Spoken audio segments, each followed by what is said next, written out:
Is Joey Buddy 96, and we're doing the last part of creating a head and eyeballs using non-procedural and procedural textures. Why did I do that? Here. Let's just clear graph, click the layered shader, input and output. If things get complex, you can just clear things and start over. Graph, rearrange graph. So that looks good. And it's displaying the iris on top of the other one because it's the top texture. Let's go to color first so we can just see what it is that we're altering. Go to color, click the checkered box, click fractal.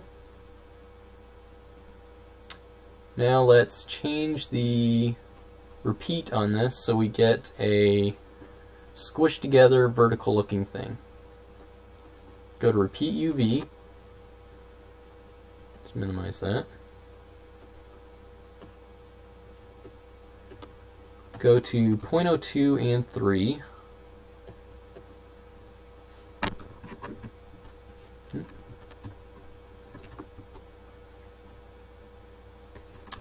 .02 and 3. And what that does is it makes it very squished together and has a whole lot of lines to it. And let's always keep our graph very neat and tidy because we want to see what it is that we're doing. Alright, let's create a render. And yep, that looks like an iris.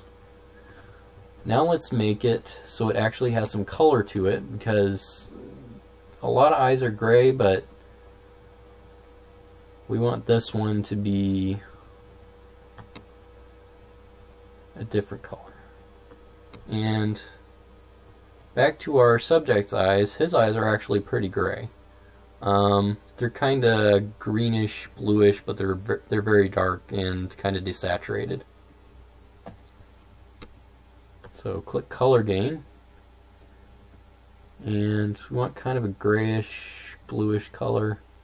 So let's just go with this one. And we want to make it fairly light. Okay, because see in our texture sample, it's got a lot of black in there. So that looks good right there. Now let's make a render of it again. And that's what the iris is going to look like. Now we want to make it so the iris is actually shaped like an iris and doesn't cover the entire eye. Click Transparency's checkered box next to it. Then go to Ramp. And once again, we can see that that doesn't produce the result that we want because it's not a U ramp. It's going the wrong way around the sphere. Good, now it's going from top to bottom with the UVs. And just like we do with the pupil, we're going to make it white, then black, then white again.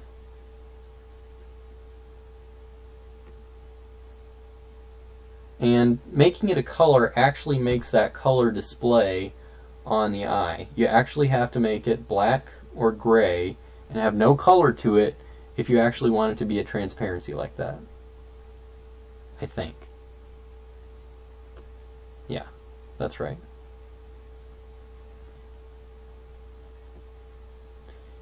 And we can tweak this a whole lot like I did and make sure that our iris is the right size.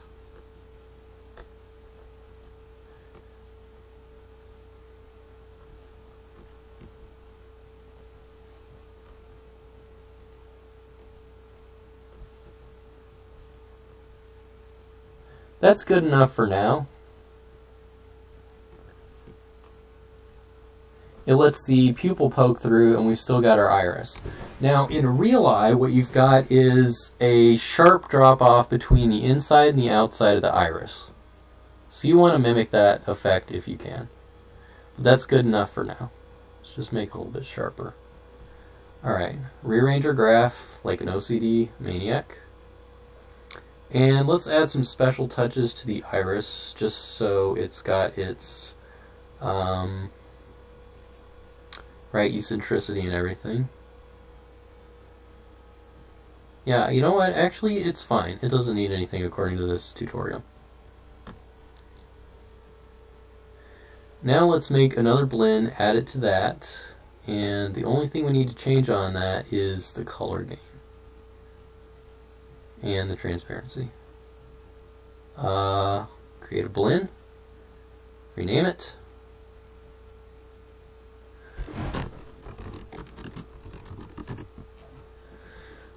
Go to color, choose a fractal again, and this one we actually want to leave all garbly. Put specular to 0. Now what that actually means is we just want to make it flat with no highlight to it. And we'll do that by picking our...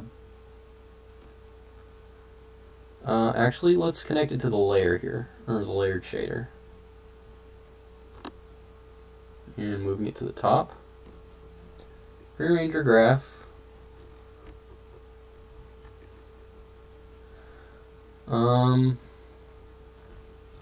And we set our specular to 0 by setting the eccentricity and the specular roll-off to 0. So it's very matte. It doesn't have a reflection of its own.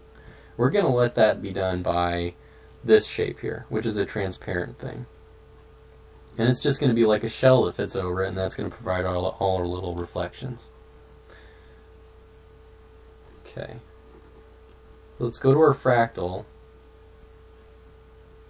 Go to color gain. And our one that we picked for the eye is right there. We're just going to make it a little bit more dark. That's good. Let's do a render of it. And that's what the outer iris actually looks like. And we can see it over the entire eye right now. Now we're going to do pretty much the same thing that we did with the iris, except we're going to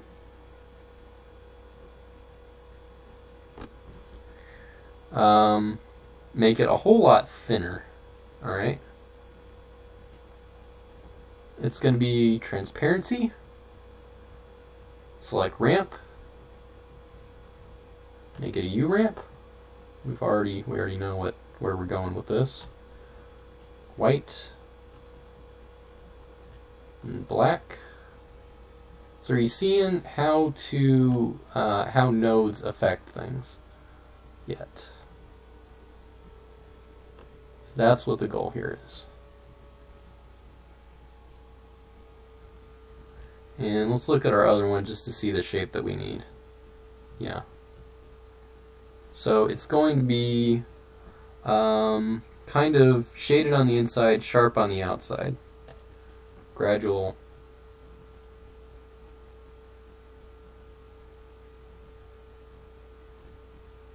Very gradual. Alright, let's see how that looks. And let's take a closer look with our render here. Alright, that looks good enough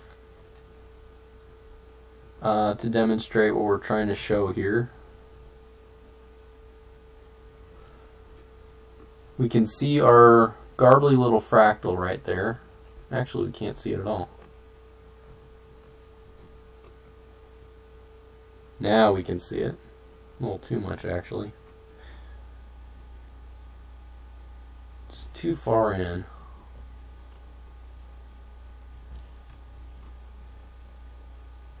Yeah, it's better.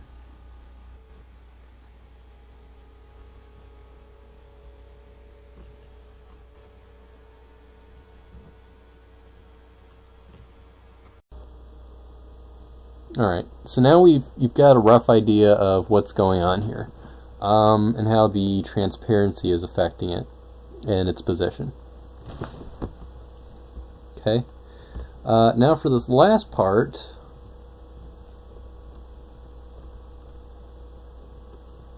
let's rearrange our graph again. we don't actually even need to see these anymore. So let's go to graph, clear graph. And now we're going to work on this thing. Okay.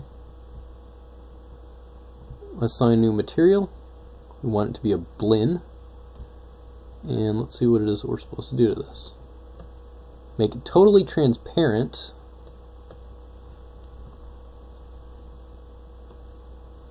So that's completely transparent, and we can see that if we go to the render.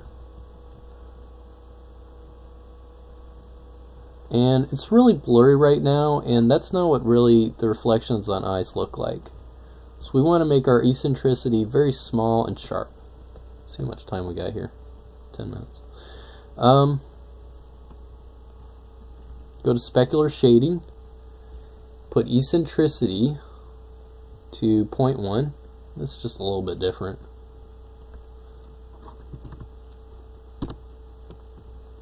And specular roll off, I want to put that to be very high.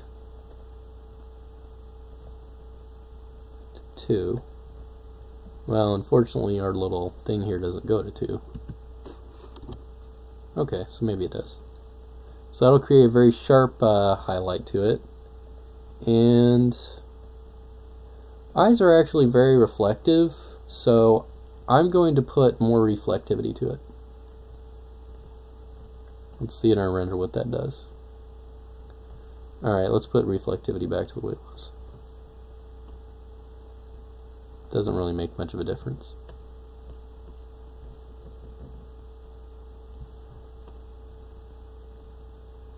Alright, so good enough. Now let's put these two back together and parent them. And this is kind of getting a little bit into modeling, but it still has to do with the hypergraph, because once we parent it, the blend is going to affect the other one. So let's turn our wireframes back on. Preferences, display, wireframe unshaded, full. Now we can see all the wireframes again. Let's go to modify, snap align objects, align objects, click the box. We want them to be aligned in all of them, so they're right on top of each other. Click apply. Well, we got to select objects first. Now they're back inside of each other like they're supposed to be. Let's do a render just so you can tell what it is, how it is that they're affecting each other. Pretty much not at all. Now let's parent them and see if that makes any difference.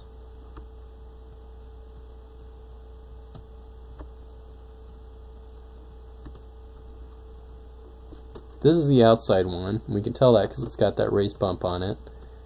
And this is the inside one. Let's wireframe it so it's easier to pick out the two. Yeah.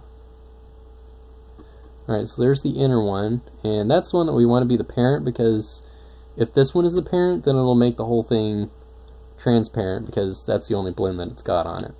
We want this one to be affecting this one more. So let's go to Window, Outliner. Make sure we're not going over time. Alright, we got to finish this up real quick. The one that's on the bottom is the one that's going to be the parent. So we want this one to be the parent, I think. Go to Edit,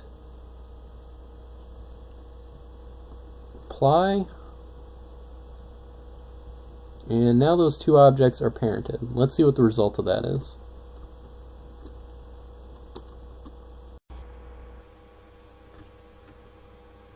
Kind of hard to see.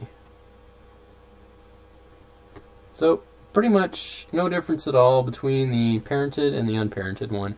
Just the fact that this one works when it's parented and the other one doesn't.